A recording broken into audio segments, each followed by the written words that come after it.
So with that, ladies and gentlemen, let us begin. Our first speaker tonight is Aruna Koushik. And Aruna is from my own district, 6400. She is going to be our district governor in the year 2021, 2022, 2022. She is a recipient of the International Service Award for a polio-free world. She has also led or been part of NIDs to Pakistan, Afghanistan, India, and Nigeria, along with her husband and Rotarian Shiva Koushik, who is also a recipient of the International Service Award for a polio-free world. They are indeed a true dynamic duo and warriors in the fight against polio. Ladies and gentlemen, Aruna Koushik.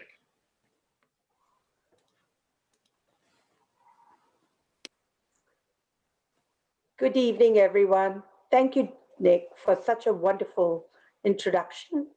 And thank you to Neil McBeth and Ed Foster for offering me this opportunity to share my thoughts along with these distinguished panelists. I would like to start off with this quote. There is an electricity supply line, but no electricity. And there is no electricity transformer in the area. We have no mosquito kits and no spray against mosquitoes is arranged for us. Our children die of polio, malaria, or the heat. These words of a village elder resonate in my heart even today when I think of what the name PolioPlus actually means.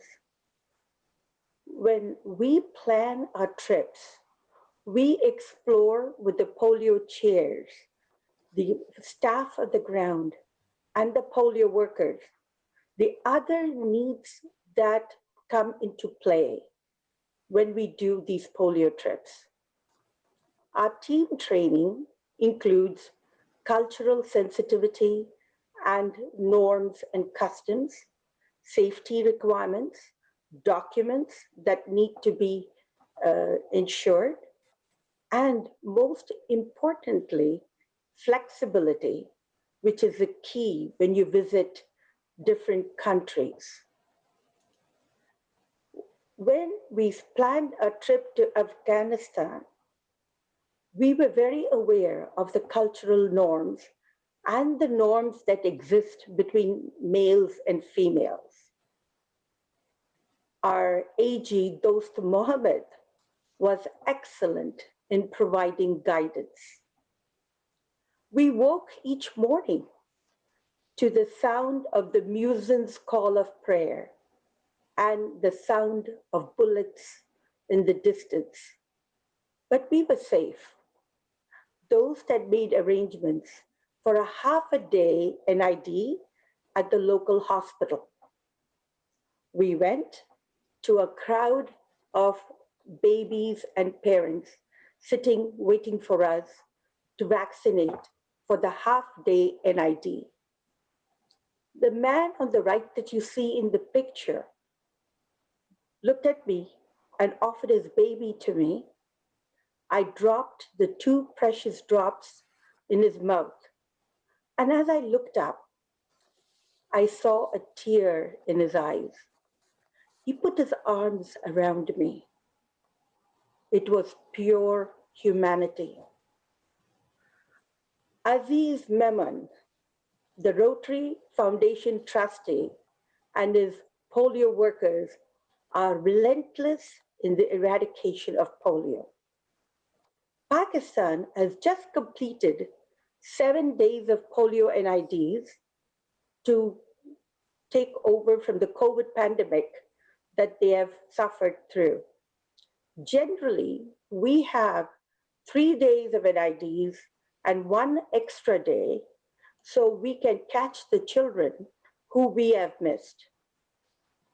Here, next, creating polio pathways was our slogan. We realized, working with the ground staff, that when we offered mosquito nets, the parents would bring their children to the camps. We were able to get thousands of children vaccinated. We have vaccinated children in buses, trains, truck stops, schools, slums, and in any area you can think about. The story of Pakistan in the training center is very heartwarming. On the right, you see a picture, and I had just finished talking to the polio workers and thanked them for their work and their dedication and their courage. A polio worker came up to me, took my hand, and put it to her forehead in thank you. I asked her why, and she said, and you see the man circled in the picture on the right. He had been refusing to have his grandkids vaccinated. After he had finished, he invited us to vaccinate his grandkids. And the picture that you see on the left are the kids that we vaccinated in Pakistan. Dr.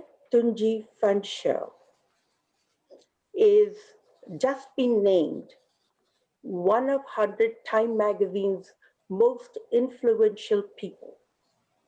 He is a wonderful man. I was introduced to him by Bob Scott at the Toronto Convention. We negotiated and talked, and we worked on all the documents together. And we had a few flexible turns with the NID dates, but we accomplished polio immunizations in Abuja and Kano. Here in Nigeria, the PolioPlus came front and center. We distributed millet, powdered milk, cookies to the displaced persons camps of the Boko Haram terrorists and in the clinics. In Kano, when we walked into the clinic, we saw these children and these babies. The lady on the right, wearing the purple hijab, started speaking in Hindi, and I was surprised. As I vaccinated her baby, she said that her husband refused to vaccinate her child. She wanted to protect her child. So she came with her child, spoke to the head chief, who agreed to talk to her husband. And she laughed and said, when her husband gives permission, she will continue and come back and get her baby's toe painted purple. Ladies and gentlemen, this was the courage of a mother. We all understand that. We are Rotarians. In these trips, we build a bond that is priceless, that lasts a lifetime. Giving is in our DNA. It is in our mission statement. Together, we see a world where people unite and take action to create lasting change across the globe, in our communities, and in ourselves.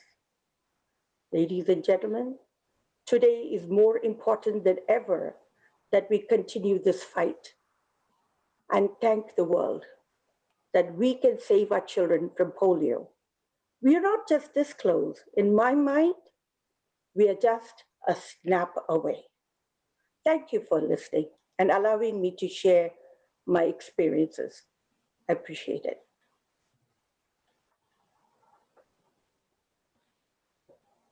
Thank you, Aruna, for your passion and your purpose in eradicating polio, and for your passion for the children of this world, that they may walk a purposeful life. Thank you for that. Very welcome.